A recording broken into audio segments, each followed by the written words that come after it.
আন্তঃসীমান্ত নদীতে বাংলাদেশের অধিকার দাবিতে রাজশাহীতে বিক্ষোভ সমাবেশ ও মানববন্ধন করেছে বাংলাদেশ পরিবেশ আন্দোলন বাপা রাজশাহী জেলা।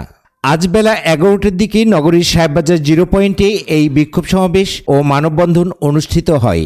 বিক্ষোভ সমাবেশে বক্তব্য রাখেন বাপা নেতা ও রাজশাহী রক্ষা সংগ্রাম পরিষদের সাধারণ সম্পাদক জামাত খান সহ বিভিন্ন পেশাজীবী মানুষ।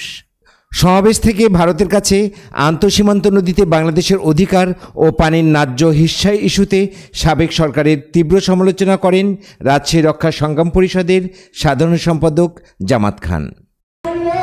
দীর্ঘদিন যাবৎ বৈষম্য রাজশাহীর সঙ্গে করা হয়, বিমানসুলভ পাচারণ করা হয়। আপনারা জানেন, এই যে বড়াল মেশিনের যে প্রকল্প গ্রহণ করা হয়েছিল, সেই 520 কোটি টাকার প্রকল্প পুনরায় সে আমলাতান্ত্রিক জটিলতায় সেই ফাইল আবার ফেরত পাঠিয়েছে।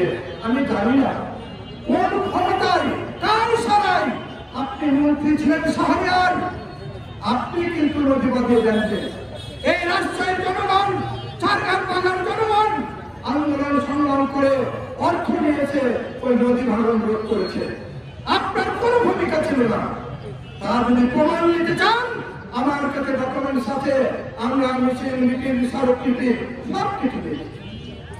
এই কারণে আজকে এখানে উপস্থিত হয়েছি।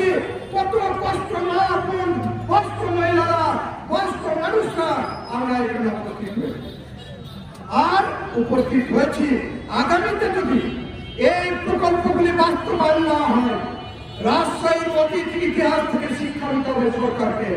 রাজশাহীর মানুষ অত্যন্ত ভালো।